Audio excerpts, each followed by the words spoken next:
We are in the comedy romance novel, Charming After 5, Chapter 13.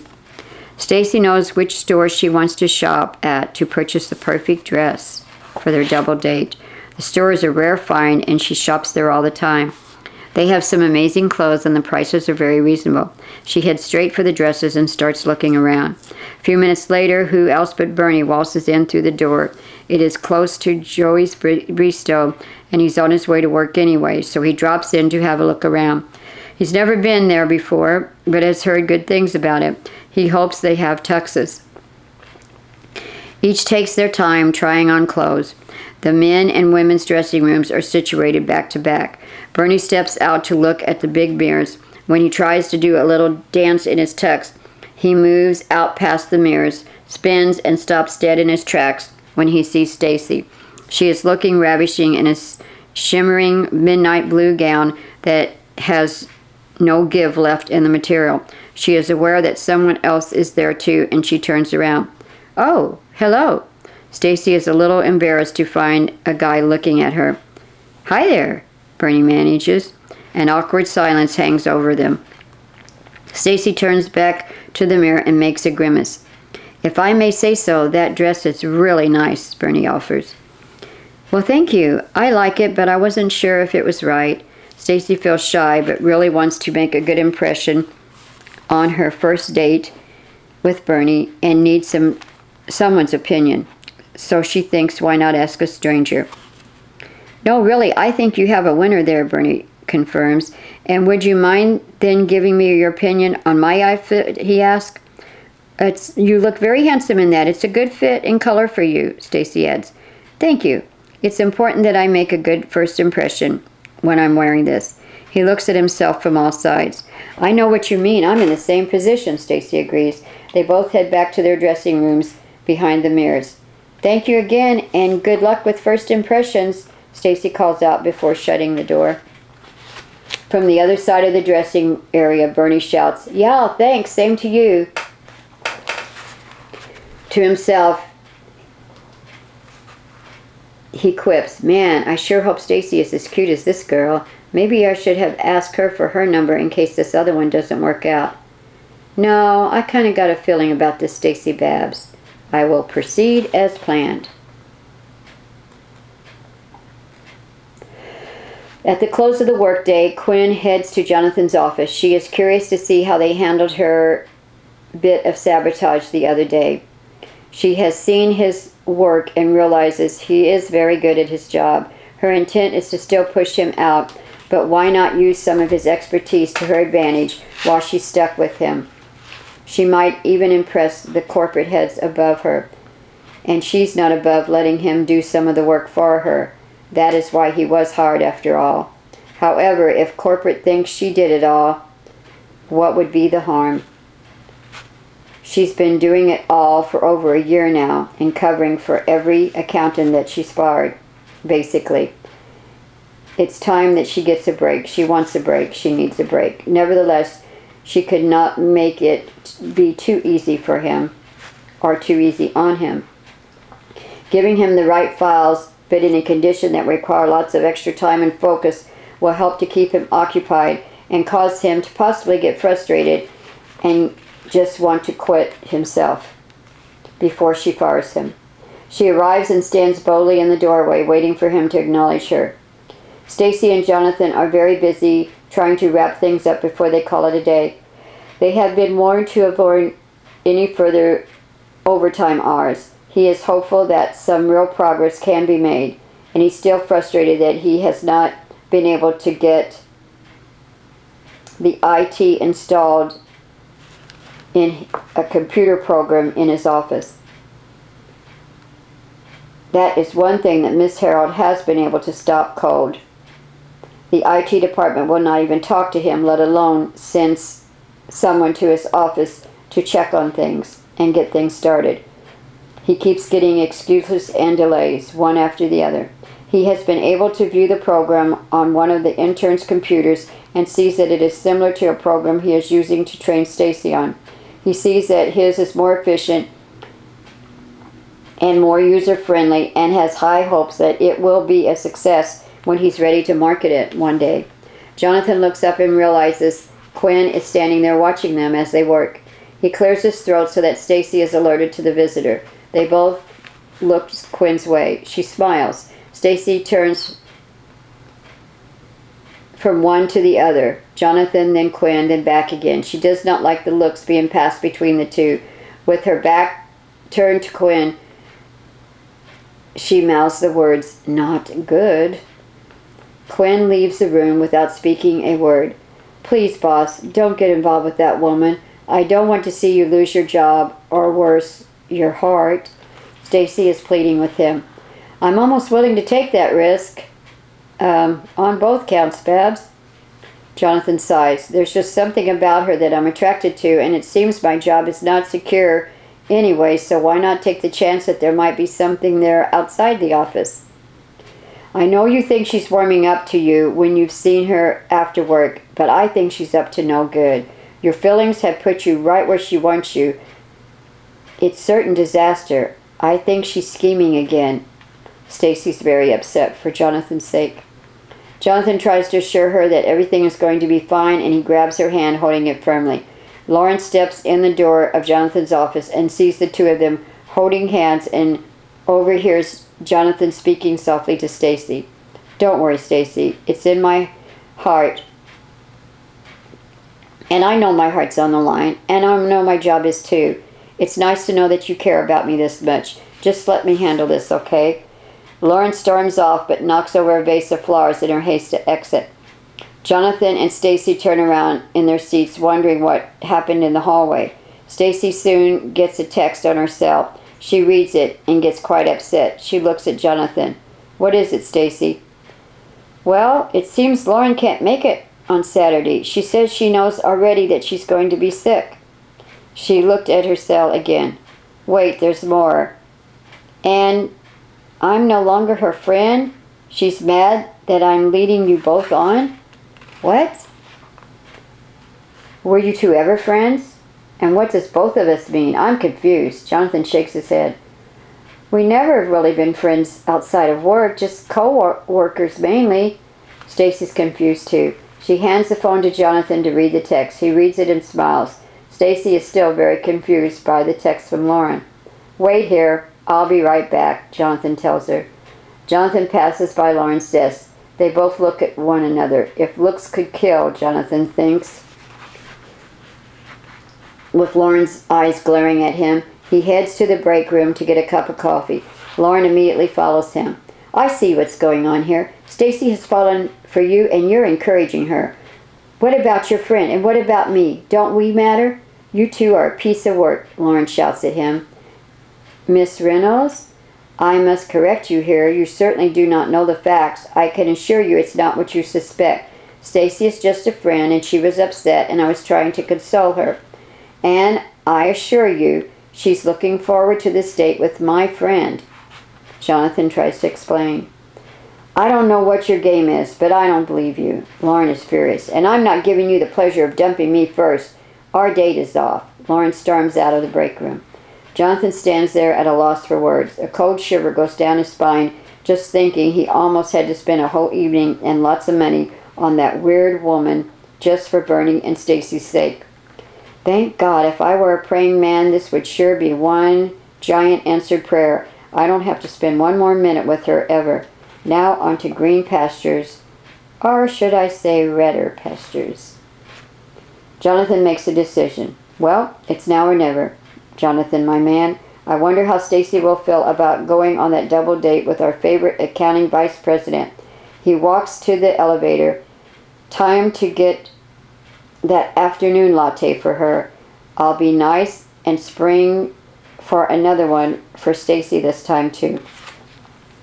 He returns to the office and gives Stacy her latte and then rushes out without any explanation. All she can do is sit, sip her latte, and wait, pretty well knowing what he's up to. In her office, Quinn can be heard reprimanding another employee. Jonathan walks straight over and stands outside the door. Darla offers to take it into her after Miss Herald is finished, but he insists on doing it himself. He's very impatient and begins to pace back and forth by the glass wall. She sees him and soon dismisses the other employee. The guy tries to warn Jonathan as he brushes past him. She's in a brutal mood today. You might want to wait to go in there for a while. Not a chance. Jonathan takes a deep breath. It's now or never.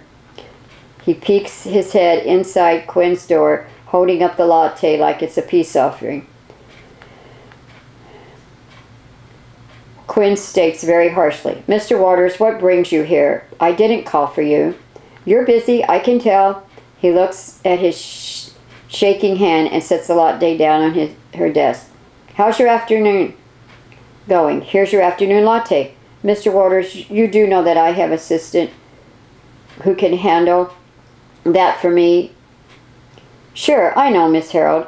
I get right to the point, though, of why I'm here. I need a date. He goes to himself. There, I said it. Quinn is amused, but is keeping her cool. She emphasizes, Excuse me? I'm not a dating service, Mr. Walters. No, of course not. I mean, I'm asking you if you would like to go out with me, that is, Saturday evening. Another couple will be coming along. It will be a very formal tar dinner and a... Jonathan can't finish the sentence because he forgot to ask Stacy where exactly they were planning to go. Quinn stands and turns her back on him, looking out the window. That sneaky smile crosses her face, but Quinn doesn't want him to suspect anything. She's quite surprised at his boldness, however. I do not date employees as a rule, Mr. Walters. Jonathan? She can barely make herself say his first name without audibly sneering. She lowers her voice. Maybe you should just go by Joey's Bistro after 5 or so and ask me then. Jonathan realizes she's hesitant to lower her guard at the office. He finishes her sentence for her. Yes, of course, I can do that. Ask then, at Joey's Bistro, after 5. Tonight then. I will ask tonight then. As you leave, would you please tell Dolly to come in to see me? Quinn dismisses him. Of course, sure thing. He steps out and closes her office door. He gives the message to Darla and heads back to his office. He enters and just stands there. Stacy cannot contain her curiosity any longer. He's standing there just looking at her, smiling. And so? And? I did it. Stacy, I did it. I asked her. Her? Well, sort of.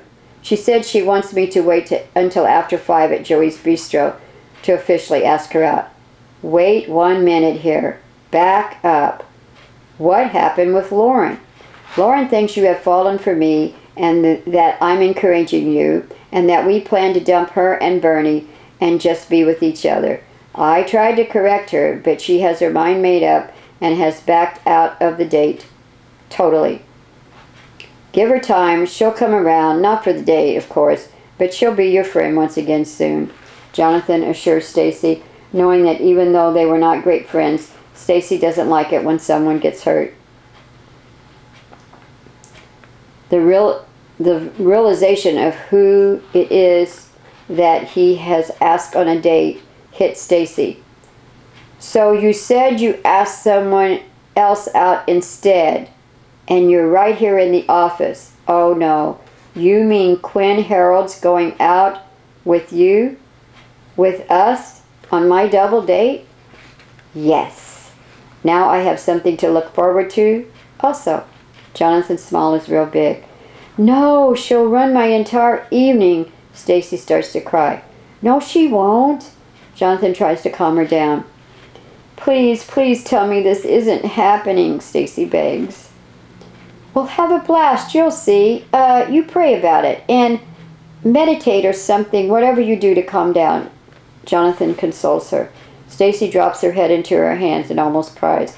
It will take a lot of prayer to get me through this.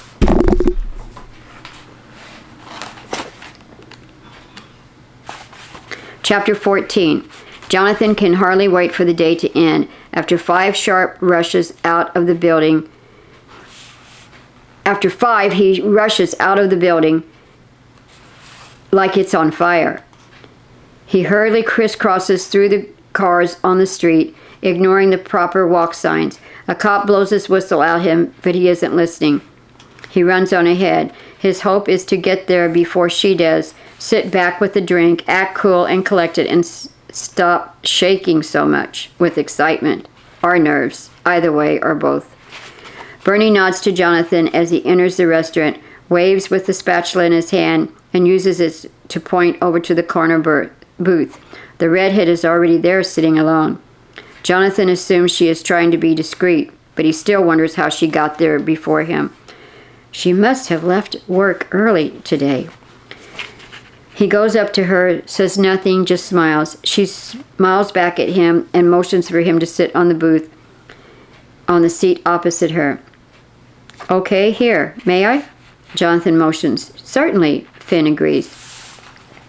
Quinn had called her earlier that day and prepped her for the meeting. She is trying to figure out how to be a nice Quinn without totally making it seem like her sister has a split personality. Too much niceness and he will know something is really way off.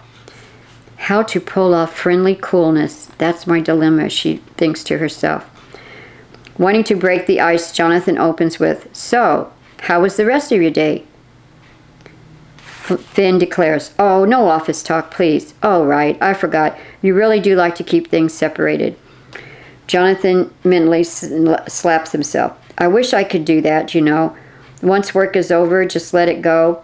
You don't strike me as someone that does that, though, really. You seem to be very career-focused, yet you come here often to meet friends and just chill. Maybe that's why you are so successful. Jonathan is nervous, and he just keeps talking. And you don't just let it go, do you, Jonathan? I can tell that you don't follow orders well, either. Finn pulls a Quinn on him for a moment to keep up the illusion. He is blowing it, and he hasn't even asked her out yet. So, did you come here just to see me, then? Finn tries to steer the conversation to the reason for their meeting. Oh, yes, I did come to see you, actually. At your request, though, remember? I wanted to ask you out. I wanted to see if you'll go out with me Saturday night, actually. Jonathan is relieved that he was able to speak without putting his foot in his mouth once again. And he wonders why that woman makes him so nervous. This Saturday night. I'll think about it. Would this be a casual evening out? Finn asked, since Quinn didn't give her any details. No problem. You're a busy lady. It's understandable that you have forgotten since this afternoon and we talked. Again, it's a formal attire, and I'm doing this for my best friend, Bernie, and Stacy at work. Stacy Babes, your first assistant? Finn asked, hoping that it is, because she likes Stacy, and it would be nice to spend the evening getting to know her. She just wished she could do it as Finn and not as Quinn. Yeah, Stacy, my assistant. You assigned her to me, remember? Jonathan purposely leaves off the first assistant part. He continues, and Bernie is my best friend. I set up this date for them. I really think they're going to hit it off. Not going out with me for yourself, huh? This night is only done for your friends. Finn is curious why he would choose Quinn as his date for such an occasion. Well, that's how it got started, you see, until I thought, well, and you agreed to go out with me. Jonathan stumbles over his words. Really, you actually want to go out with the likes of Quinn Herald? Where and when on Saturday, Mr. Walters? Finn asked. Seriously, can we dispense with our proper names when we're not at work? Just Jonathan, or even John, either way. All right then, Jonathan or John, either way. Finn throws a little of herself into the mix. She can't help it sometimes. You are a very strange woman, and a bit witty, mysterious but witty. Jonathan is liking the after-work Quinn even more. Well, I suppose I am, sometimes. She is kind of liking this game all of a sudden. You sure keep business and pleasure completely separated. Not many can do that, like the two sides of the Grand Canyon. No crossing over. That's probably a good thing, though. And you keep your perspective, Jonathan assures her. Would you suggest anything different, really? At first, yes, I thought you were too extreme with the separation, but getting to know you more after work, I can see that it is necessary for you to keep the two sides of yourself separated, especially in your high position. Finn is more impressed with him by the minute. So again, when and where? For starters, right here, Saturday night at 6 sharp. She turns her head back and forth and points directly at Bernie as he shouts orders in the open kitchen passway. I hate to spoil your illusion about this place, John, but it's not so formal. It's great food since they hired that new guy over there, but it's not such a super fancy place to take a girl on a first date. And definitely not the right atmosphere for a tux and gown affair. Oh, no, sorry. We're only meeting here, and then we'll go... He points to the doors of the establishment. Yes? Where? Where are we going? I'm sorry, I don't know. It's not up to me, you see. Stacy made all of the plans. So, are we on for Saturday evening? It'd be a surprise. He waits. Yes, I'll see you here on Saturday at 6 sharp. Great, and I understand that we won't mention this to anyone during our daytime hours at work then. Finn looks sternly at him. That's right, we won't mention. But what? Jonathan shakes his finger at her. Man, no work talk. Okay, gotcha. You are a very confusing woman. I guess it's all part of your... He stops. Finn panics, looking past him, and suddenly jumps up from the book. I got to go. I'll see you on Saturday. Sure. See you on Saturday, if not sooner, like tomorrow at work? Jonathan shakes his head. Finn didn't hear him. She really carries the separation thing a little too far sometimes, it seems. Finn hurriedly exits. Jonathan looks over at Bernie. He's busy with a string of orders all lined up in front of him. It didn't take long for the word to spread that Joey's Bistro now has edible food with a ton of flavor. Bernie again looks his way and gives him a thumbs up. He is in his element and having a ball dishing out all the orders. Jonathan decides to fill him in later and heads on home, smiling all the way. Bernie watches him leave the establishment. He is happy and yet scared for his friend. This could go really bad for Jonathan, and he hopes that he's given him the right advice to get in close to Quinn. Either way, he gets a date out of it, and who knows, things might turn out really good for all of them. Bernie sighs. I can only hope, and maybe pray even, right? This is the end of chapter 14, and we'll continue in the next audio reading with chapter 15 in the comedy romance fiction novel Charming After 5.